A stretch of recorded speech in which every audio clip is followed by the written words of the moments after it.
අපි මේ කල්පයන් ගැන පුංචි විග්‍රහයක් කරගන්න උත්සාහයක් ගමු. බොහෝ වෙලාවට අපි සත්බුදුරජාණන් වහන්සේලා, ඒ වගේම සූවිසි බුදුරජාණන් වහන්සේලා, අටවිසි බුදුරජාණන් වහන්සේලා ගැන අපි කතා කරනවා. ඒ අතර බොහෝ වෙලාවට අපි කල්පය, ඊළඟට සාරාසංඛ්‍යීය කල්පලක්ෂය, අසංඛ්‍යීය ගණන් මේ වගේ වචන අපිට නිතර බණට අහන්න ලැබෙනවා. සමහර වෙලාවට අපි කල්පය කියවට අපිට තේරුමක් නැහැ කල්පය කියන්නේ කොච්චරද? අසංඛ්‍යීයක් කියන්නේ කොච්චරද?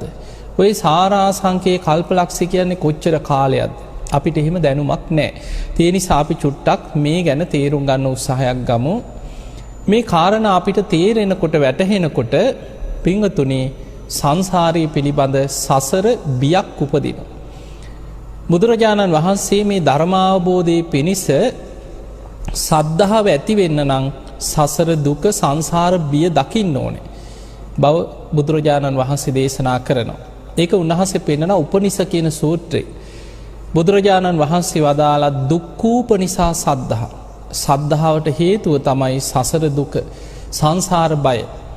කෙනෙකුට සංසාර බයක් ඇති වෙනවා නම් සතර අපායේ වැටි වැටි යන භයානක සංසාර ගමන ගැන මේ කල්පයන් වල කලාතුරකින් බුදු කෙනෙක් මේ ලෝකේ කල්ප 100,000 ගණනකට සැරයයි පහළ වෙන්නේ.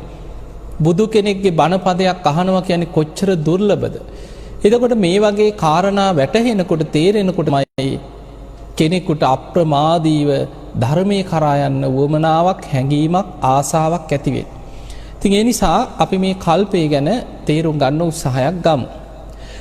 පින්වතුනි, දවසක් බුදුරජාණන් වහන්සේගෙන් එක බමුණෙක් ඇවිල්ලා අහනවා, "ස්වාමීනි, ඔය කල්පය කියනවා, කල්පය කියන්නේ කොච්චරක්ද කියලා."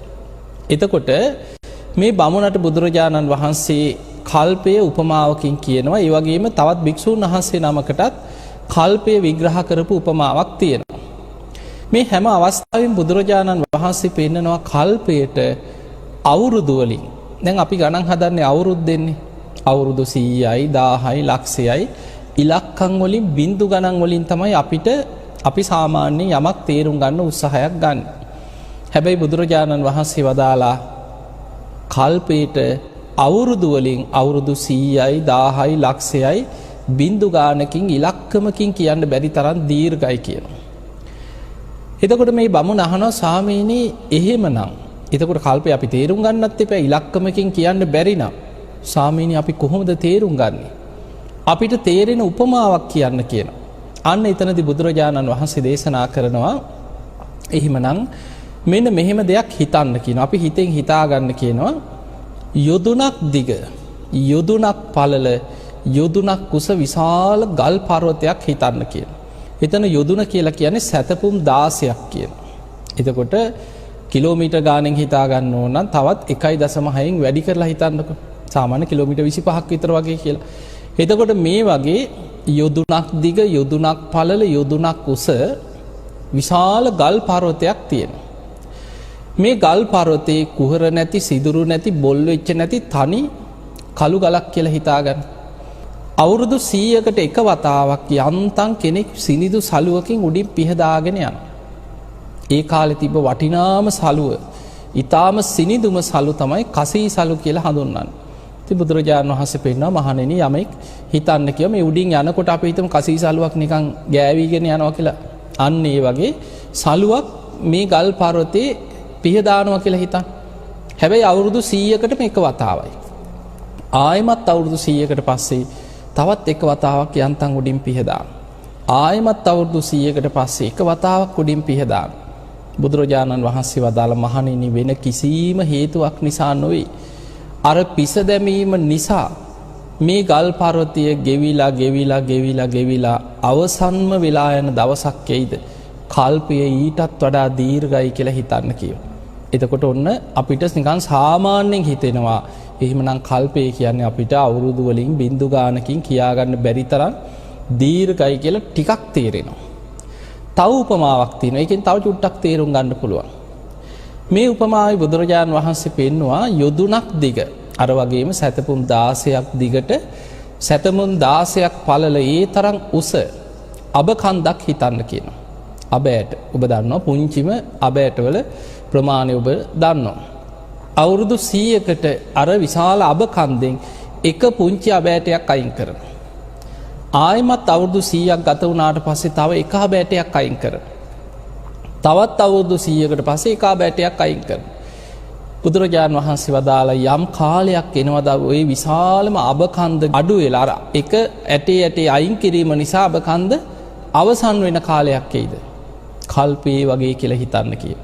එතකොට ওই උපමා දෙකෙන්ම අපිට පේන්නේ කල්පය කියන එක මොනතරම් දීර්ඝ කාලයක්ද. ඊළඟට අටුවාවල කල්පේ විස්තර කරන ක්‍රමයක් තියෙනවා. මහා කල්පයක්. මේ මහා කල්පයකට අන්තක් කල්ප 64ක් තියෙනවා. ඒ මහා කල්පේ ඉවර වෙන්න අන්තක් කල්ප 64 ඒවා 4ක් තියෙනවා. හැබැයි පළවෙනි 64 තමයි මනුස්ස දිව්‍ය බ්‍රහ්ම මේ සතර අපායේ වැටි වැටි යන සත්වයන් මේ ලෝකවල සැරිසරමින් යන්නේ අන්තක් කල්ප 64ක් පමණයි. මෙන්න මේක මේ විදිහට තේරුම් ගන්න. අන්තක් කල්ප 64ක්. එතන එක අන්තක් කල්පයක් කියලා කියන්නේ මනුස්ස ලෝකේ ජීවත් වෙන මිනිස්සුන්ගේ ආයුෂ ටික පරම්පරාවෙන් පරම්පරාවට දැන් අද අපි ඉන්නේ අඩු වෙන කාලෙක. වැඩි වෙන කාලත් විශ්වයේ තියෙනවා. මිනිස් ආයුෂ අවුරුදු 10 ඉඳන් ආයුෂ ටික වැඩි වෙලා අසංකේයයට අවුරුදු අසංකේයයට වැඩි වෙනවා කියනවා. ඔබට මේ විග්‍රහය තේරුම් හිතනකොට සමහර වෙලාවට හිතෙන්න පුළුවන් මේවා නම් හිතා ගන්නවත් බෑ කියලා. හැබැයි යම් මට්ටමින් හරි මේ සසරේ බිය තේරුම් ගන්න ඔබ මේක තේරුම් ගන්න උත්සාහයක් ගන්න. එතකොටයි අපිට සංසාර බියක් උපදින්නේ. මිනිස්සුන්ගේ ආයුෂ අර ටික වැඩි වෙලා අවුරුදු වලින් අසංඛේයයට වැඩි වෙනවා. එහෙම වැඩි වෙච්ච ආයුෂ අවුරුදු අසංඛේයයෙන් ඉඳන් අඩු වෙවි ඇවිල්ලා ආයෙමත් අවුරුදු 10ට අඩු වෙනවා. අවුරුදු 10ට අඩු වෙනකොට අන්තක් කල්ප විනාශ සිද්ධ වෙනවා. එතකොට ඔන්න ඔය විදිහට අවුරුදු 10 ඉඳන් ආයුෂ වැඩි වෙලා අවුරුදු අසංඛේයයට වැඩි වෙලා එතන ඉඳන් අඩු වෙවි ඇවිල්ලා මිනිස් ආයුෂ අවුරුදු 10ට අඩු වෙනවා නම් අන්න එතන තමයි එක අන්තක් කල්පයක්. එතකොට ඒ වගේ අන්තක් කල්ප 64ක් මහා කල්පයකට පිහිටනවා. එතකොට මේ පළවෙනි අන්තක් කල්ප 64 තුල සත්‍යයන් උපදින තල 31ක් පිහිටනවා. මේක ලෝක ධාතුවක් තුල. එතකොට මේ වගේ ලෝක ධාතු තව බොහෝ ප්‍රමාණයක් ධර්මයේ විස්තර වෙනවා. හිරු සඳුගේ ආලෝකයේ විහිදෙන පරාසය තුල බුදුරජාණන් වහන්සේ පෙන්වන මනුස්ස ලෝක එකයි. දිව්‍ය ලෝක 6ක් තියෙනවා. චාතු මහරජික තාවතින්සේ යාමයේ තුසිතය නිම්මාන රති පරිනිමිත වසවත්ති. ඊළඟට රූපී බ්‍රහ්ම ලෝක 16ක් තියෙනවා. අරූපාවචර බ්‍රහ්ම ලෝක 4ක් තියෙනවා. සතර අපායක් තියෙනවා. එතකොට ඔය ඔක්කොම ගත්තාම තල 31ක් එනවා. මේ සතයන් පින්පව් අනුව ඉපදී ගමන් කරන මේ තල 31කින් යුක්ත සත්‍යයන් ඉපදෙමින් මැරෙමින් ගමන් කරන කාල අර පළවෙනි අන්තක් කල්ප 64ෙම පවතිනවා.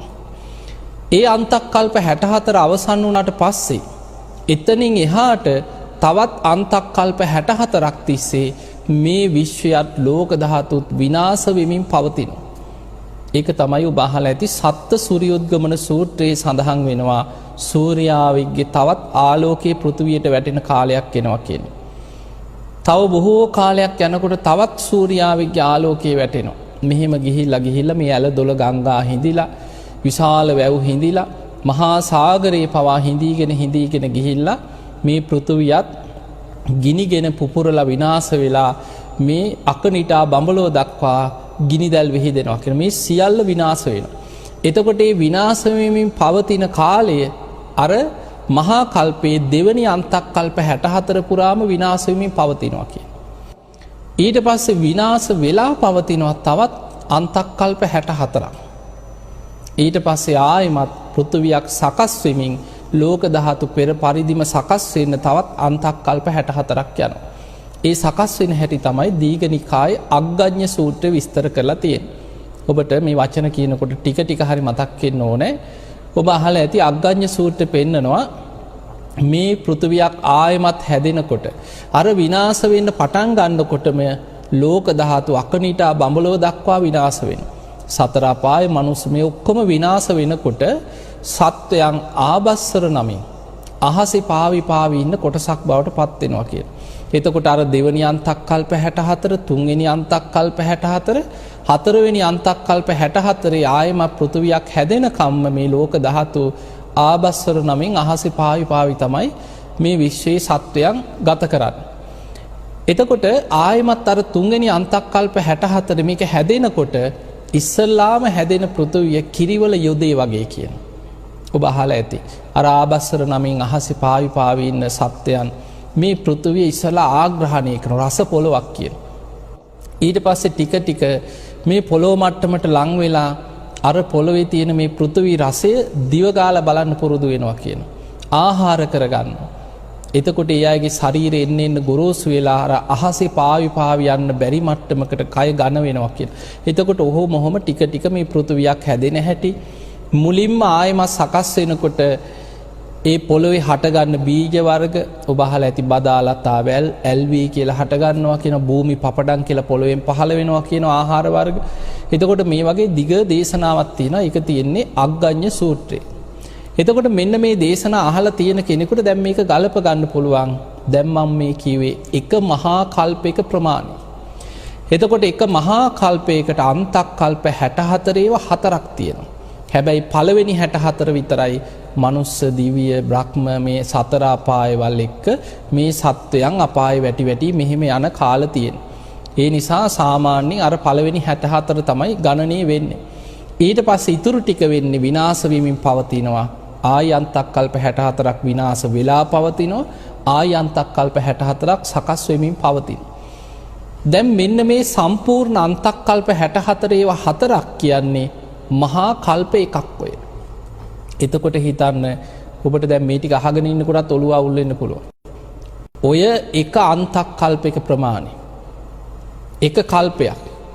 ඒ එක කල්පය වගේම තවත් අසංඛේය හතරකුත් තවත් ඒ වගේ කල්ප ලක්ෂයක් තමයි සාරා සංඛේය කල්ප ලක්ෂයක් කියන්නේ. එතකොට හිතන්න අපේ බෝසතාණන් වහන්සේ දීපංකර පාදමූලයේ විවරණ ගත්ත තැන ඉඳන් ඔබ අහලා ඇති සාරා සංඛේය කල්පලක්ෂයක් දසපාරමී පිරුවා කියලා. එතකොට මේ සාරා සංඛේය කල්පලක්ෂයක් දසපාරමී ප්‍රපු කාලය එතකොට දැන් ඔබට නිකන් හරි හිතා ගන්න පුළුවන් අර අපි කතා කරේ අන්තක් කල්ප 64 ඒවා හතරක් අන්න ඒ තමයි එක මහා කල්පයක්. එතකොට ඒ වගේ මහා කල්ප අසංඛේය හතරකුත් තවත් කල්ප ලක්ෂයක්. එතකොට බලන්න මොනතරම් දීර්ඝ කාලයක්ද කියලා හිතා ගන්නවත් පුළුවන්. තවත් විදිහකට තේරුම් ගත්තොත් මේ වගේ. අර අපි උපමා දෙකක් කිව්වේ. විශාල යොදුනක් දිග යොදුනක් පළල ගල් පර්වතයක්. අවුරුදු 100කට එක වතාවක් යන්තම් පිස දමනවා. ආයි අවුරුදු 100කට එක වතාවක් පිස දමනවා. එතකොට යම් කාලයක් එනවද මේ විශාල ගල් පර්වතයේ ගෙවිලා අවසන් වෙන්නේ. දැන් ඔබට ඔක තේරුම් ගන්න මෙහෙම හිතන්න. ඔබ දැකලා ඇති ඔය නිතර මිනිස්සු ඇවිදගෙන යන තැන්වල ගල් පතුරු තියෙන අපි හිතමු සලපතල මළුවක් කියලා. ඔබ දන්නවා විශාල චෛත්‍ය පූජනීය පුණ්‍ය භූමිවල පොළොවට ගල් පතුරු අල්ලලා තියෙනවා. අපි ඒවට කියනවා සලපතල මළුව. එතකොට මිනිස්සු නිතර මෙතනින් ඇවිදගෙන යනකොට අර පාදයටම අඩිය තියලා යන්තම් එතන මැදිලා පොඩ්ඩක් නිකන් වල වගේ හැරෙනවා. අඩි සලකුණු පිහිටලා ඇති. ඔබ සමහරට දැකලා ඇති එක්ක වතුර පාරවල් ගිහිල්ලා හැරිලා කාණු වගේ අර ගල්වල පොඩ්ඩක් හැරිච්ච තැන් තියෙනවා.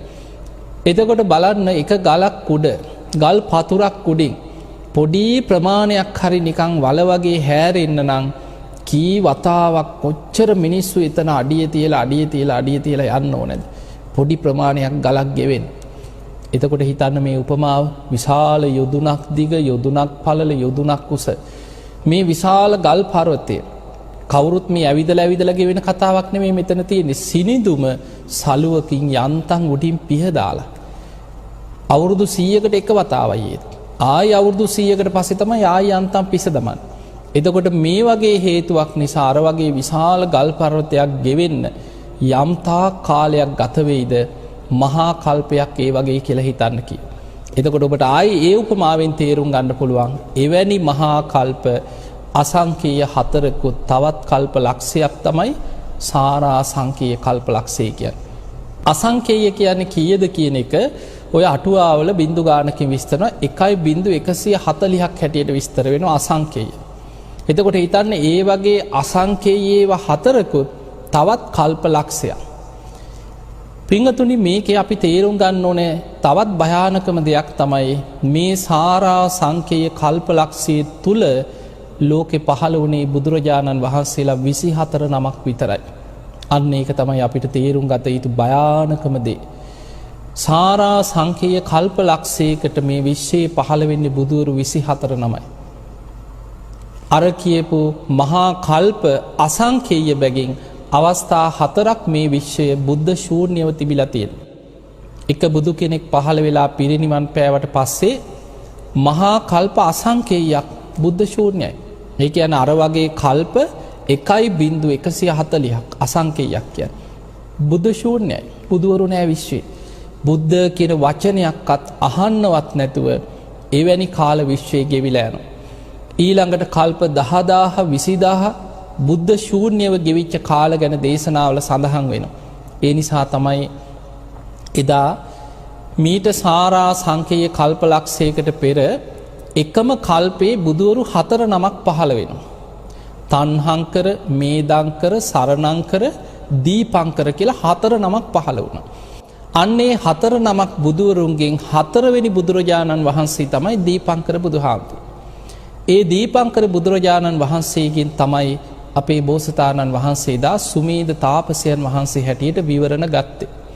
ඒ විවරණ ගත්තට පස්සේ එතන ඉඳන් තවත් බුදුවරු 24 නමකගෙන් විවරණ අරගෙන තමයි මේ මහා භද්‍ර කල්පේ 4 වෙනි බුදුරජාණන් වහන්සේ හැටියට සම්මා සම්බුද්ධත්වයට පත් වෙන්නේ.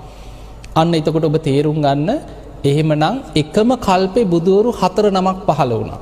මීට සාරා සංකේය කල්ප ලක්ෂයකට පෙර. ඒ 4 නමගෙන් 4 වෙනි බුදුහාඳුරන්ගෙන් තමයි විවරණ ගත්තේ. ඒ විවරණ ගත්ත බුදුවරු ප්‍රමාණය තමයි සූවිසි බුදුවරු කියන්නේ. එතකොට බුදුරජාණන් වහන්සේලා 24 නමයි. අපි ওই සූවිසි බුද්ධ වන්දනා කරන්නේ ඒ බුදුවරු වෙනුවෙන්. එතකොට අපේ බුදුහාඳුරුත් එකතු වුණාම 25 නමයි. එතකොට අර සාරා සංකේය කල්ප ලක්ෂයකට පෙර ඒ කල්පේ විවරණ ගන්න පෙර පහළ වෙච්ච තව බුදුවරු 3 නමක් හිටියා. තණ්හංකර, මේදංකර, සරණංකර. අන්නේ 3 නමත් එකතු වුණාට පස්සේ 28යි. ඒ තමයි 8 බුදුරජාණන් වහන්සේලා. එතකොට අපිට දේශනාවලින් අපි 8 බුදුරජාණන් වහන්සේලා උදෙසා පූජාවන් පවත්වනවා. ඊළඟට සූවිසි බුද්ධ වන්දනා පවත්වනවා. ඊළඟට සමහරු වර්තමානයේ ඔබ අහලා ඇති සත්බුදුවරුන්ට වන්දනාවල් පවත්වනවා. සත්බුදුරජාණන් වහන්සේලා ගැන කතා වෙන්නේ අර බුදුරජාණන් වහන්සේලා 28 නම 24 නම ගත්තත් මේ අපි ඉන්න කාල්පයට ආසන්නම කල්ප 91ක් තුල පහළ වෙච්ච බුදුරජාණන් වහන්සේලා 7 නම. එතකොට මේ ළඟ බුදුවරු කීප නමක් පහළ වෙනවා. හැබැයි ළඟ කිව්වට කල්ප වලින් ගත්තොත් මීට කල්ප 91කට පෙර තමයි විපස්සී කියන බුදුරජාණන් වහන්සේ මේ විශ්වයේ පහළ වෙන්නේ. විපස්සී බුදුරජාණන් වහන්සේ පහළ වෙලා පිරිනිවන් පෑවට පස්සේ මහා කල්ප 60ක් බුද්ධ ශූන්‍යයි. එතකොට අර අපි කතා කරපු උපමාව හිතා ගන්න. අර ගල් පර්වතයක් ගෙවෙන, විශාල අබෑට කන්දක් ගෙවෙන. එතකොට එවැනි කාල 60ක් මහා කල්ප 60ක් විපස්සී බුදුහාඳුරන්ගෙන් පස්සේ ආයෙමත් බුද්ධ කියන වචනේවත් ලෝකේ අහන්න නෑ, බුද්ධ ශූන්‍යයි. ඊට පස්සේ එකම කල්පේ බුදුවරු දෙනමක් පහළ වෙනවා. සිකී, වෙස්සබූ කියන බුදුරජාණන් වහන්සේලා දෙනම. හැබැයි ඔබ මතක තියාගන්න ලෝකයේ බුදුවරුන්ගේ ධර්මතාවයක් තමයි එකම කල්පේ එකවර පහළ වෙන්නේ. ඒ කියන්නේ එකම කල්පේ දැන් සිකී බුදුහාඳුරු පහළ වෙලා ඉන්නකොටම වෙස්සබූ බුදුහාඳුරුත් ඒ කාලෙම පහළ වෙන්නේ නැහැ. එකම කල්පේ පෙර පසු තමයි පහළ වෙන්නේ. ඒ කියන්නේ දැන් මේ මහා භද්‍ර කල්පේ පළවෙනි අන්තක් කල්පේ කකුසඳ බුදුහාඳුරු, දෙවෙනි අන්තක් කල්පේ කෝණාගමන බුදුහාඳුරු, තුන්වෙනි අන්තක් කල්පේ කාශ්‍යප බුදුහාඳුරු, හතරවෙනි අන්තක් කල්පේ තමයි ගෞතම බුදුහාඳුරු. එතකොට මේ අතර බුද්ධ ශූන්‍ය කාලෙකුත් ගෙවිලා තමයි ආයි බුදු කෙනෙක් පහළ වෙන්නේ. ඒ අරෙන්න එක බුදු කෙනෙක් ලෝකේ වැඩ ඉඳමින් දහම් දේශනකොට ඒ නගරෙකම තව බුදු කෙනෙක් ආයි පහළ වෙන්නේ නැහැ. එතකොට හිතන්න මීට කල්ප 31කට කලින් අර කල්ප 91කින් කල්ප 60ක් බුද්ධ ශූන්‍යව තිබිලා මීට කල්ප 31කට පෙර තමයි සිකී වෙස්සබූ කියන බුදුවරු දෙනම පහළ වෙන්නේ. උන්වහන්සේලා දහම් දෙසලා ඒ බුද්ධ ශාසන අතුරුදහන් වුණාට පස්සේ ආයි කල්ප 30ක් බුද්ධ ශූන්‍යයි කියන්නේ. එතකොට අපි මේ මහා බද්ද කල්පේ පහළ වෙන්න කලින් ආය කල්ප 30ක් බුද්ධ ශූන්‍යව තිබිලා තමයි අපි මේ ඉන්න මහා බද්ද කල්පේ උදා වෙන්නේ. දැන් අපි ඉන්නේ බුදුවරු 5 නමක් පහළ වෙන කල්පයක් තුලයි මේ ඉන්නේ. ඒ නිසා තමයි මහා බද්ද කල්පය කියලා මේ කල්පයට කියන්නේ. පිංගතුනි මේ කල්පයට අපි ධර්මයේ කියන්නේ මහා බද්ද කල්පය. ඒකට හේතුව බුදුවරු 5 නමක් පහළ වෙනවා. දැන් ඔන්න ඔබට තේරුම් ගන්න පුළුවන් අපි අර මුලින්ම කියපු කරුණු ටික ආයි මතකයට ගන්න. ඒ තමයි මහා කල්පයකට අන්තක් කල්ප 64 ඒවා 4ක් තියෙනවා. මේ අපි ඉන්නේ මහා බද්ද කල්පේ. මේ මහා බද්ද කල්පයටත් අර වගේම අන්තක් කල්ප 64 ඒවා 4ක් තියෙනවා. අපි ඉන්නේ මහා බද්ද කල්පේ අර පළවෙනි අන්තක් කල්ප 64 හතරවෙනි අන්තක් කල්පේ මේ ඉන්නේ. ඔන්න බලන්න මේ කල්ප විග්‍රහය ඔබට දැන් හොඳට තේරුම් ගන්න පුළුවන්. මේ මහා බද්ද කල්පේ පළවෙනි අන්තක් කල්පේ මිනිස්සුන්ගේ ආයුෂ වැඩි වෙලා අවුරුදු අසංඛේයයට වැඩි වුණා. ඒ අවුරුදු වලින් අසංඛේයයට වැඩි වෙලා ඒ ආයුෂ අඩු වෙවි ඇවිල්ලා මිනිස්සුන්ගේ ආයුෂ අවුරුදු 40000ක් වෙච්ච තැන කියනවා කකුසඳ බුදුරජාණන් වහන්සේ පහළ වුණේ. අද අපිට හිතා ගන්නවත් බෑ. ඒකට හේතුව පිංගතුනි අපේ බුදුරජාණන් වහන්සේ ගැන දේශනාවල සඳහන් වෙන්නේ උන්වහන්සේ අල්පායුෂ්ක බුදු කෙනෙක්. මිනිස්සුන්ගේ ආයුෂ අඩුම කාලෙක තමයි කියන අපේ බුදුහාඳුරෝ පහළ වුණේ. ඔබ බලන්න දැන් අපි කලින් කතා කරපු සත්බුදුවරුන්ගේ ඊළඟට අටවිසි බුදුවරු සූවිසි බුදුවරු පෙර හැම බුදු කෙනෙක්ගේම ආයුෂ ගැන බලන්න හොයලා. ඒ හැම බුදුරජාණන් වහන්සේ නමක්ම අවුරුදු සමහරු 80000 70000 60000 30000 දහස් ගණන් ආයුෂ තියෙන කාලවල පහළ වෙලා තියෙනවා. ඒකට හේතුව බෝසතාණන් වහන්සේලා දෙව්ලොව ඉඳන් පස් මහා බැලුම් බලනවා. ඔබ දන්නවනේ කාලය, දීපය, දේශය, කුලය, මව. දෙවියන්ගේ ආරාධනය ලැබුණට පස්සේ දෙව්ලොව ඉඳන් බලනවා මනුලොව බුදු කෙනෙක් පහළ වෙන්න සුදුසු කාලයක් තියෙනවාද කියලා බලනවා. දේශනාවේ සඳහන් වෙනවා අර මිනිස්සුන්ගේ ආයුෂ අවුරුදු 100ට වඩා පහළට පිරිහිලා නම් බුදුවරු පහළ වෙන්නේ නැති කාලය. කෙලෙස් වැඩි කියන අකුසල් බලවත් කාලය. ඊළඟට මිනිස්සුන්ගේ ආයුෂ වැඩි වෙලා තියෙන කාලේ අවුරුදු ලක්ෂයට වඩා වැඩි නම් බුදුවරු පහළ වෙන්නේ නැහැ කියනවා. එවැනි කාලවල මේ ලෝකේ මනුස්ස ලෝක වුණත් දිව්‍ය ලෝකවලටත් වඩා සැප බහුලයි කියන. මිනිස්සු අනිත්‍ය දුක්ඛ අනාත්මය අතහැරීම ගැන කිව්වට හිත පහදවා ගන්න දක්ෂ නැහැ. ඒ නිසා එවැනි කාලවල බුදුවරු මේ විශ්වයේ පහළ වෙන්නේ නැහැ කියන. එතකොට අපිට පේනවා බුදුවරු පහළ වෙන්නේ මිනිස්සුන්ගේ ආයුෂ අවුරුදු ලක්ෂයත් අවුරුදු 100ත් අතර කාලේ. ඒක තමයි බලන්නේ දෙව්ලොව ඉඳන් බුදු කෙනෙක් පහළ වෙන්න සුදුසු කාලයක්ද කියලා බලනවා. දැන් බලන්න මේ මහා බද්ද කල්පය අපි කතා කරේ මේ මහා බද්ද කල්පය ගැන. මේ මහා බද්ද කල්පයේ පළවෙනි අන්තක් කල්පේ මිනිස්සුන්ගේ ආයුෂ වැඩි වෙලා අවුරුදු අසංඛේයයට වැඩි වෙනවා. එහෙම වැඩි වෙච්ච ආයුෂ අඩු වෙවි ඇවිල්ලා මිනිස් ආයුෂ අවුරුදු 40000 වෙච්ච තැන තමයි කකුසඳ බුදුරජාණන් වහන්සේ පහළ වුණේ. ඒ පළවෙනි අන්තක් කල්පයේ තුල. එතකොට කකුසඳ බුදුහාඳුරු පිරිනිවන් පෑවට පස්සේ ඒ බුද්ධ ශාසනෙත් අතුරුදහන් වෙලා අර 40000ට තිබ්බ ආයුෂ අඩු වෙවි ඇවිල්ලා අවුරුදු 10ට අඩු වෙලා පළවෙනි අන්තක් කල්පේ විනාශ වුණා. එතනින් මේ මහා බද්ද කල්පේ පළවෙනි අන්තක් කල්පේ අවසానයි. ඊට පස්සේ ඒ අන්තක් කල්ප විනාශයකදී වෙන්නේ කෙලෙස් උස්සන්න වෙලා එක්ක මිනිස්සු ස්වභාව ධර්මයෙන් විනාශ වෙනවා, එක්ක ජලයෙන් විනාශ වෙනවා කියන. එක්ක ගින්නෙන් විනාශ වෙනවා අන්තක් කල්ප. එක්ක සුළඟෙන් විනාශ වෙනවා. එහෙම නැත්නම් මිනිස්සු මෘග සංඥා පහළ වෙලා එකිනෙකා ව්‍යායුධ වලින් මරාගෙන විනාශ වෙනවා. මේ අන්තක් කල්ප විනාශවලදී ටික දෙනෙක් ජීවිත බේර ගන්න. ඔක්කොම ලෝකයාම විනාශ වෙන්නේ නැහැ. කෙලෙස් උස්සන්න වෙලා මරාගෙන විනාශ වෙනකොට ටික දෙනෙක් බේරෙනවා. දැන් අර පළවෙනි අන්තක් කල්පේ අවුරුදු 10ට අඩු වෙලා විනාශ වෙලා ටික දෙනෙක්ගේ ජීවිත බේරුණා. ඒ අයගෙන් පටන් ගත්ත මේ මහා බද්ද කල්පයේම දෙවනි අන්තක් කල්පය. එතකොට පරම්පරාවට ඒ අය ටික ගුණධර්ම පුරණ යුගයක් ආයි මතුවෙනවා කියනවා. එහෙම ගුණධර්ම පුරාගෙන යනකොට ලෝකේ එන්න බොහෝම දියුණු දිව්‍ය ලෝක වගේ සැප බහුල කාල බලවත් වෙනවා. මිනිස්සුන්ගේ ගුණධර්ම බලවත් වෙනකොට ආයමත් දෙවනි අන්තක් කල්පෙත් අර ආයුෂ වැඩි වෙලා අවුරුදු අසංඛේයයටම වැඩි වෙනවා. එහෙම වැඩි වෙච්ච ආයුෂ එතන ඉඳන් අඩු වෙවි ඇවිල්ලා මිනිස් ආයුෂ අවුරුදු 30000 වෙච්ච තැන තමයි කොණාගමන බුදුරජාණන් වහන්සේ පහළ වුණේ. ඔන්න එතකොට කකුසඳ බුදුහාඳුර පහළ වුණේ පළවෙනි අන්තක් කල්පේ මිනිස්සුන්ගේ ආයුෂ අවුරුදු 40000යි. කොණාගමන බුදුහාඳුර පහළ වුණේ මේ මහා බද්ද කල්පේම දෙවනි අන්තක් කල්පේ ඒ වෙනකොට මිනිස්සුන්ගේ ආයුෂ අවුරුදු 30000යි. ඒ 30000 ආයුෂත් අඩු වෙලා අවුරුදු 10ට අඩු වෙලා දෙවනි අන්තක් කල්පේ විනාශ වෙනවා. ඊට පස්සේ ජීවිත බේරෙන අයගෙන් ආයුෂ ආයි ටික වැඩි වෙවි අවුරුදු අසංඛ්‍යයට වැඩි වෙන කාලයක් එනවා. එහෙම වැඩි වෙච්ච ආයුෂ අඩු වෙවි ඇවිල්ලා මිනිස්සුන්ගේ ආයුෂ අවුරුදු 20000 වෙච්ච කාලේ තමයි කාශ්‍යප බුදුරජාණන් වහන්සේ පහළ වෙන්නේ.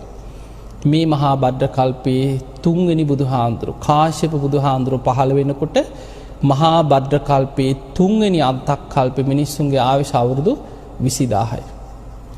ඒ 20000 ආයුෂ අඩු වෙලා අවුරුදු 10ට අඩු වෙලා තුන්වෙනි අන්තක් කල්පේ විනාශ වෙනවා. ඊට පස්සේ පටන් ගන්න ඉතුරු වෙන ටික දෙනෙක්ගෙන් හතරවෙනි අන්තක් කල්පේ. ඒ හතරවෙනි අන්තක් කල්පේ ආයෙමත් ටික ආයුෂ වැඩි වෙලා අර විදිහටම අවුරුදු අසංඛ්‍යයට වැඩි වෙනවා. එහෙම වැඩි වෙච්ච ආයුෂ අඩු වෙවි ඇවිල්ලා මිනිස් ආයුෂ අඩුම වෙලා අවුරුදු 120ක් වෙච්ච තැන තමයි අපේ ගෞතම බුදුහාඳුරු පහළ වෙන්නේ. එතකොට බලන්න උන්වහන්සේගේ ආයුෂ ගත්තොත් කකුසඳ බුදුහාඳුරන්ගේ කාලේ 40000ක්. කොණාගමන බුදුහාඳුරන්ගේ කාලේ 30000ක්. කාශ්‍යප බුදුහාඳුරු පහළ වෙනකොට තුන්වෙනි අන්තක් කල්පේ 20000ක්. අපේ ගෞතම බුදුහාඳුරු පහළ වෙන්නේ හතරවෙනි අන්තක් කල්පේ මිනිසුන්ගේ ආයුෂ අවුරුදු 120ක් වෙච්ච තැන. 100ට වඩා චුට්ටයි වැඩි. 100ට වඩා පහළට ආයුෂ පිරිහුණා නම් මේ මහා බද්ද කල්පේ හතරවෙනි අන්තක් කල්පේ බුදුරු පහළ වෙන්නේ නැහැ. එතකොට යන්තම් අපේ පිනකට එදා අපේ ගෞතම බුදුහාඳුරුව පහළ වුණා. දැන් හිතන්න උන්වහන්සේ දැන් අපිට තේරෙන ටිකක් කියමු. දැන් ඔය කියපු ඔක්කොම අපි තේරුම් ගත්තට අපිට ගොඩක් තේරෙන්නේ නැති දේවලුත් ඇතිනේ. දැන් අපිට තේරුම් ගන්න පුළුවන් චුට්ටක් හිතන්න මෙහෙම. ඒ තමයි අපේ බුදුරජාණන් වහන්සේ පහළ වෙනකොට මිනිස්සුන්ගේ ආයුෂ අවුරුදු සාමාන්‍ය ආයු අපේක්ෂාවම අවුරුදු 120යි. හැබැයි ඊට වඩා දැන් බක්කුල මහරහතන් වහන්සේ අවුරුදු 160ක් වැඩ හිටියා. අනුරුද්ධ මහරහතන් වහන්සේ අවුරුදු 150ක් වැඩ හිටියා. විසාකා ආනන්ද හාමුදුරුවෝ මහා කාශ්‍යප හාමුදුරුවෝ ඔය වගේ මහරහතන් වහන්සේලා ගිහි උපාසක උපාසිකාව පවා අවුරුදු 120ක් නිරෝගීව ජීවත් වෙච්ච අය ගැන සඳහන් වෙනවා. එතකොට පින්වතුනි අපිට පේනවා එහෙනම් අදට වඩා බුදුහාමුදුරන්ගේ කාලේ ආයුෂ අවුරුදු 50කින් 60කින් හරි යම් වැඩියක් තිබිලා තියෙනවා. දැන් අද හිතන්න අද අපි ඉන්න කාලේ මේ බණ ටික අහන අද මේ ජීවත් වෙන කාලේ මිනිස්සුන්ගේ ආයුෂ අවුරුදු 100නුත් පල්ලෙහාට පිරිහිලා නැද්ද කියලා බලන්න. දැන් අද වෙනකොට සාමාන්‍ය ආයු අපේක්ෂාව අවුරුදු 65 70 75 සමහර රටවල් තියෙන අවුරුදු 75 80 උපරිම ඔය වගේ 70 80 අතර. ඔබ සාමාන්‍යයෙන් හිතමු 70යි කියලා. අපි නිකන් සාමාන්‍යයෙන් මුළු ලෝකෙම ඉන්න මිනිස්සු ගත්තොත් අද කෝටි 700කට වඩා ජීවත් වෙන ලෝක ජනගහනේ එක එක රටවල් වල ආයු අපේක්ෂාවේ අවුරුදු කීපය අඩු වැඩිකක් තියෙනවා. හැබැයි අපි සාමාන්‍යයක් හිතමු මේ ලෝකේ දැන් ජීවත් වෙන මිනිස්සුන්ගේ ආයුෂ අවුරුදු 70ක විතර කියලා හිතාගන්න. එතකොට බුදුරජාණන් වහන්සේ පිරිනිවන් පාලා දැන් අපි ඉන්නේ අවුරුදු 2563 ඉවරයි. එතකොට අවුරුදු 2563ත් අයින් කරමු 2500යි කියලා ඔබ හිතන්න. අවුරුදු 2500ක් වෙනකොට මිනිස්සුන්ගේ ආයුෂ අවුරුදු 120 ඉඳන් අඩු වෙලා දැන් 70 මට්ටමට අඩු වෙනවා. එතකොට අපිට පේනවා ආයුෂ අඩු වෙන වේගය. අවුරුදු 100කට අවුරුදු 2කින් වගේ තමයි ආයුෂ අඩු වෙවි ඇවිල්ලා තියෙන්නේ. මේ වේගෙන් අනාගතයේ හිතුවොත් තව අවුරුදු 2500ක් යනකොට මේ 70 වෙනුත් තව 50ක් අඩු වුණොත් 20යි. එතකොට බුදුහාඳුරෝ පිරිනිවන් පාලා අවුරුදු 5000 වෙනකොට 13 වහන්සේලා පිරිනිවන් පානකොට සිරිපා සටහන් ලෝකෙ මැකෙනකොට බුද්ධ අධිෂ්ඨාන අවසන් වෙන දවස වෙනකොට මනුස්ස ලෝකේ ජීවත් වෙන මිනිස්සුන්ගේ ආයුෂ අවුරුදු 20ට විතර පිරිහෙච්ච පිරිසක්. ඒ බුද්ධ ශාසනයේ ගෞතම බුද්ධ ශාසනයේ 13 වහන්සේලා පවා බුද්ධ අධිෂ්ඨානයෙන් පවතින අවුරුදු 5000ක් කල් යනකම් විතරයි කියලා. දැන් මේ 13 වහන්සේලාත් පිරිනිවන් පාලා තව අවුරුදු 200ක් යනකොට අර 20 ආයුෂත් අඩු වෙලා 10ට බහිනවා. අපි මේ ඉන්න 4 වෙනි අන්තක්කල්ප විනාශය ගැන අපේ බුදුරජාණන් වහන්සේ දීඝනිකායේ පෙන්නනවා චක්‍රවර්ති සීහනාද කියලා සූත්‍රයක. මේ 4 වෙනි අන්තක්කල්ප විනාශ වෙන විස්තරයක් තියෙනවා, දීර්ඝ විස්තරයක්. බුදුරජාණන් වහන්සේ පෙන්නන මහණෙනි මිනිස්සුන්ගේ ආයුෂ අවුරුදු 100න් 15ට පිරිහෙනකොට මිනිස්සු තුල බලවත්ව කෙලෙස් 3ක් වැඩෙනවා කියන. අධර්ම රාගයයි, විෂම ලෝභයයි, මිත්‍යා ධර්මයයි. මේ කෙලෙස් වර්ධනය වෙනකොට මිනිස්සු අකුසල් වලින් විකෘති වෙලා, කෙලෙස් වලින් විකෘති වෙලා සත්තුන්ට අන්තයි කියන. එළුවෝ, බල්ලෝ, බලල්ලෝ, තිරිසන් වගේ මිනිස්සු කියන ලෝකේ ඒ වෙනකොට අනාගතේ ඉතිරි වෙන්නේ. එතකොට එවැනි කාලයකට තමයි අපි මේ යන්නේ. තිරිසන් වගේ විකෘති සත්තු තමයි අනාගත ලෝකේ ඉන්නේ. එතකොට මිනිස් ආයුෂ අවුරුදු 10 වෙනකොට මිනිස්සු බල්ලෝ, බලල්ලෝ වගේ, තිරිසන් වගේ, රාගේ සත්තු වගේ හැසිරෙනවා කියන. ද්වේෂය නිසා එකිනෙකා ලේ පිපාසයෙන් මරා ගන්නවා කියන. ඒ වෙනකොට මිනිස් ආයුෂ අවුරුදු 10 වෙනකොට කුසල් කියපු වචනයක්වත් අහපු කෙනෙක් ලෝකෙ ඉතිරි වෙන්නේ නැහැ කියන. එතකොට පේනවා එහෙනම් ධර්මයේ තියා කුසල් කියන වචනයක්වත් අහපු කෙනෙක්වත් නැහැ කියනවා මේ කාලේ ලෝකෙ. මේ මිනිස්සුන්ගේ අකුසල් බලවත් වෙනකොට අන්තක්කල්ප විනාශේ ලකුණු පහළ වෙනවා. ඒ ලකුණු පහළ වෙනකොට ඊට පෙර දේවතාවරු මිනිස් වෙස්ෙන් විලාප දීගෙන මිනිස්සු අතර කියාගෙන යනවා කියනවා තව මෙපමණ කාලයක් ගිය තැන මහා වර්ෂාවක් ඇදහැලෙන් ලකුණු පහළ වෙනවා. මේකට කියන්නේ මුර්ගසම් වර්ෂාව. මේකෙන් තෙමෙන්න එපා. තනි තනියෙන් ගිහිල්ලා හැංගෙන්න තැන් හොයාගෙන හැංගියල්ලා. තනියෙන් හැංගුණොත් බේරෙන්න පුළුවන්. සතියක් එක දිගට වහිනවා. සතියක් ආහාර අරගෙන ගිහිල්ලා හැංගෙන්න කියන. හැබැයි ඒ වෙනකොට පින්පව් කර්ම කර්මඵල විශ්වාස නොකරන බලවත් මිත්‍යා දෘෂ්ටික ලෝකයක් තියෙන නිසා පිළිගන්න අය ඉතුරු වෙන්නේ ටික දෙනයි කියන. නිකං හරි අපි ඕක ඇත්තක් තියෙන්න පුළුවන් ගිහිල්ලා හැංගියල්ලා යමල්ලා කියලා හැංගෙන්න යන්නේ කීප දෙනයි කියන. අනිත් අය කියන අයටත් බනිනවා කියන. මේ සත්වයන්ගේ විනාශයට මුර්ගසම් වර්ෂාව වැටෙනකොට එකිනෙකා කෙලෙස් වලින් විකෘති වෙලා ලේ පිපාසාවෙන් මරාගෙන දින 7ක් යනකොට ලෝකෙම මිනිස්සු මරාගෙන ලේ විලක් වෙනවා කියන. බුදුරජාණන් වහන්සේ පෙන්වනවා මහණෙනි මේක ධර්මතාවය. අර 4 වෙනි අන්තක්කල්ප විනාශ වෙන්නේ සත්ත්‍ය අන්තක්කල්ප විනාශයක්. තනියෙන් හැංගෙන්න කියන්නේ ඒකයි. දෙන්නෙක් එකට හැංගුණොත් එක්කෙනෙකුට අනිත් කෙනා මරණ සිතුවිලි පහළ වෙනවා කියන. තනි තනියෙන් හැංගිච්ච ටික දෙනෙක් ජීවිත බේරගන්න. අන්නේ බේරගත් අයගෙන් පටන් ගන්නේ ඊළඟ අන්තක්කල්පය. ඒ කියන්නේ මහා බද්ද කල්පේ 5 වෙනි අන්තක්කල්පය. දැන් අපි ඊළඟ අන්තක්කල්පය ගැන චුට්ටක් තේරුම් ගමු. මේ අපි ඉන්නේ 4 වෙනි අන්තක්කල්පේ මිනිස් ආයුෂ අවුරුදු 100නුත් 15ට බැහැපු අන්තක්කල්ප විනාශේ ළඟ තමයි ඔබත් මමත් දැන් මේ ඉන්නේ. තව අවුරුදු 2600ක් 700ක් යනකොට ওই කියන විනාශේ අපිට මුණ දෙන්න වෙනවා. අන්තක්කල්ප විනාශය. එතනින් ජීවිත බේරෙන අයගෙන් ටික ටික ආයුෂ වැඩි වෙලා ආයෙමත් 5 වෙනි අන්තක්කල්පේ අවුරුදු අසංඛේයයටම වැඩි වෙනවා කියන. අර පෙර අන්තක්කල්ප වල වගේම. එහෙම අසංඛේයයට වැඩි වෙලා එතන ඉඳන් ආයුෂ අඩු වෙවි ඇවිල්ලා මිනිස් ආයුෂ අවුරුදු 80000 වෙනකොට 5 වෙනි අන්තක්කල්පේ ඒ වෙනකොට මනුස්ස ලෝකේ පාලනය කරන්නේ ওই දීර්ඝ ආයුෂ ඇති කාලේ ලෝකේ පාලනය කරන්නේ මේ වගේ රජවරු නෙමෙයි. සක්විති රජවරු කියනවා මේ කාලවල ලෝකේ පහළ වෙන්නේ. මොකද මිනිස්සු බොහෝම පින්වන්තයි. බොහෝම ගුණධර්ම තියෙනවා කියනවා දීර්ඝ ආයුෂ ඇති කාලවල. සාමාන්‍ය මිනිස්යන්ට පවා අහසින් යන්න පුළුවන් පුණ්‍ය ඉරදි පිහිටනවා කියන. සිවුරංග සේනා පිරිවරාගෙන අහසින් ගිහිල්ලා ලෝකෙම පාලනය කරන සංක කියලා සක්විති රජ කෙනෙක්.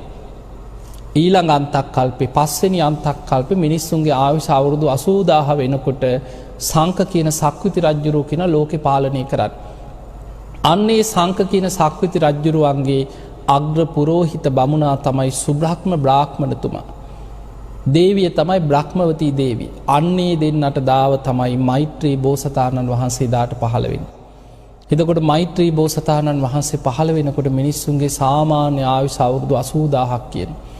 ඒ විස්තරේ තියෙන්නේ නිකන් අපිට අද හිතා ගන්න බෑ. මොකද අපි ඉන්නේ ආයුෂ අවුරුදු 100නුත් පල්ලෙහාට පිරිහිච්ච තැනක. අවුරුදු 80000ක ආයුෂක් ගැන අපිට නිකන් හිතෙන්නේ බොරු කියලා. සිහිනයක් වගේ නිකන්. සුරංගනා කතා කියලා හිතෙන්නේ. හැබැයි දේශනාවේ විස්තර වෙනවා මහණෙනි ඒ කාලේ ලෝකෙම බොහෝම දිව්‍ය ලෝකවලට වඩා සැප බහුල කාලයක් වෙනවා. සංක කියන සක්විති රජුරු අහසින් ගිහිලා ලෝකයටම පංචශීලෙන් අනුශාසනා කරන කාලයක්. එවැනි කාලෙක සුබ්‍රහ්ම බ්‍රාහ්මණතුමාට බ්‍රහ්මවතී දේවියට දාව පහළ වෙනවා මෛත්‍රී බෝසතාණන් වහන්සේ. උන්වහන්සේ අවුරුදු 18000ක් ගිහි ජීවිතය ගත කරන. තමන්ගේ දේවිය චන්ද්‍රමුඛී බිසව බ්‍රහ්මවර්ධන කියන පුතු බිහි කරන දවසේ සතර පෙරනිමිති දැකලා ඒ වෙනකොට සක්‍ර දෙවියන් නිසා තමයි ඒවා පේන්න සලස්සන්නේ. තමන්ගේ දේවිය පුතා බිහි කරපු දවසේ බ්‍රහ්මවර්ධන කියන පුතු බිහි කරපු දවසේ අභිනිෂ්ක්‍රමණය කරනවා. හැබැයි කැලේකට නෙමෙයි. මාලිගාවෙම උඩුමහල් තලයට තමයි යන්නේ දුෂ්කර ක්‍රියා කරන්නේ. අපිට අභිනිෂ්ක්‍රමණය කරපු ගමන් අපිට මතක් වෙන වචන කියපු ගමන් ඔක්කොම මාලිගා අතහැරලා කැලේට ගිහිලා නේ දුක් විඳින්න නැති කියලා. පින්වතුනි ආයුෂ අඩුම කාලේ තමයි මේ තරම් දුකක් විඳින්න සිද්ධ වුණේ. කෙලෙස් බහුල කාලයක්.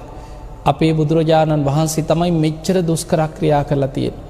ඔබ බලන්න පෙර පහළ වෙච්ච ඔය අනෙක් බුදුරජාණන් වහන්සේලා 8 බුදුවරු සූවිසි බුදුවරු ඔය හැම බුදු කෙනෙක්ගෙම දුෂ්කර ක්‍රියා කාලය ගැන ඔබ හොයලා බලන්න. උපරිම මාස 3යි මාස 6යි මාසයයි සතියයි 2යි දුෂ්කර ක්‍රියා කරලා තියෙන්නේ.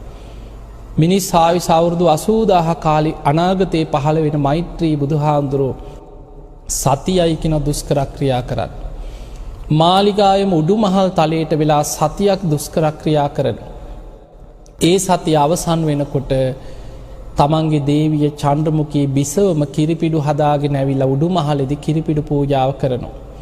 ඒ කිරිපිඩු වළඳලා මහා බ්‍රහ්ම දෙවියන් අහසින් ඇවිල්ලා අටපිරිකරක් පූජා කරනවා. මේ අටපිරිකර පිළි අරගෙන සිවුරු පිරිකර දරාගෙන කෙස් වැටිය කපලා අහසට විසි කරලා අහසින්මයි කියනවා බෝමුලට වඩින්නේ වජිරාසනේ ළඟට. එහෙම වඩිනකොට අහසෙන් වඩින ගමන දැකලම වසවර්ති මාරයා බයේ එතනම පැනලා යනවා කියනවා. අහසෙදිම මගහැරලා යනවා මාරයා. මාර පරාජය කියන්නේ ඒක.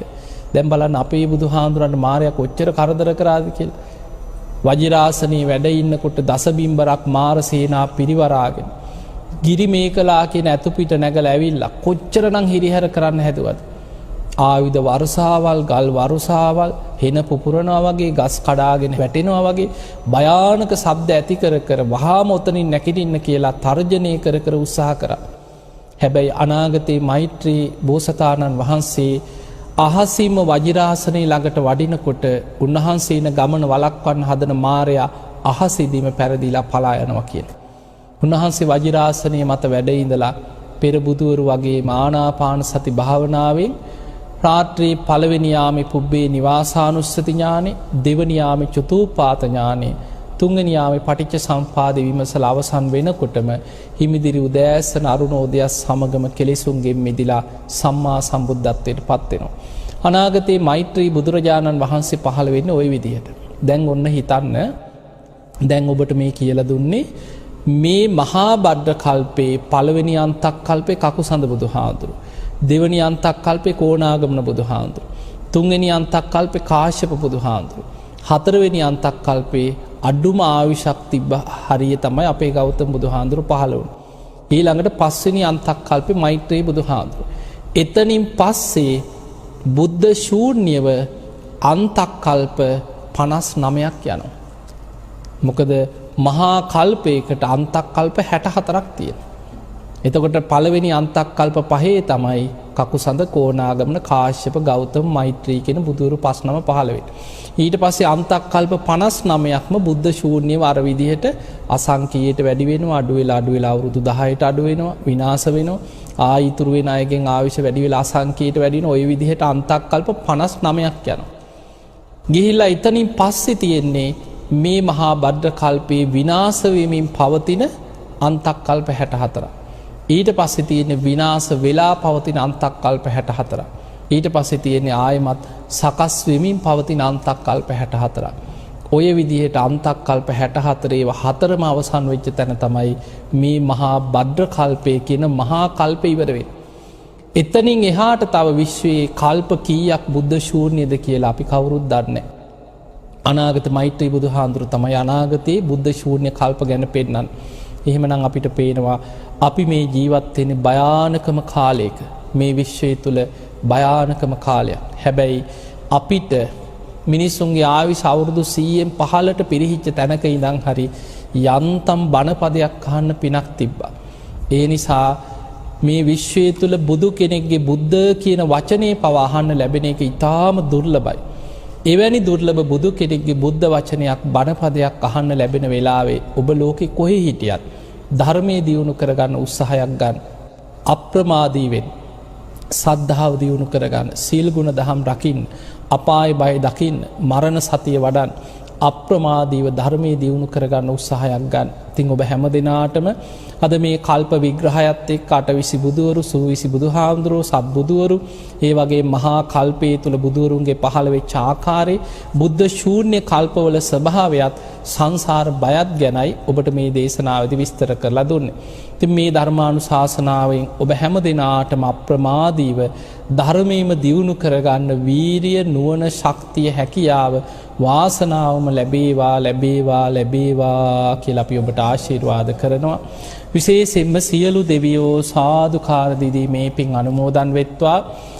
දෙවියන්ගේ දිව්‍ය අසීසුරු වර්ධනය කරගෙන සියලු දෙවියෝ සසර දුකින් අත මිදේවා කියලා සාදු කියලා දෙවියන්ට පින් දෙයි.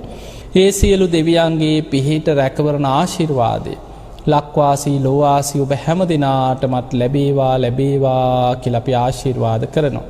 ඔබ වන්දනා කරගන්න හැම දිනාම අභිවාදන සීලිස්ස නිච්ඡං වද්ධා ප්‍රචායිනෝ චත්තාරෝ ධම්මා වඩ්ඩන්ති ආයුවන්නෝ සුඛං බලං ආයුරාෝග්‍ය සම්පatti සග්ග සම්පatti මේවච අතෝ නිබ්බාන සම්පatti මිනාතේ සමිච්ඡතු. හැම දිනාටම සම්මා සම්බුදු සරණයි. නිතිපතා සද්ධර්මයේ ශ්‍රවණයට බුද්ධිසම් ද රෝඩ් ටු නිර්වාණ YouTube channel එක subscribe කරන්න.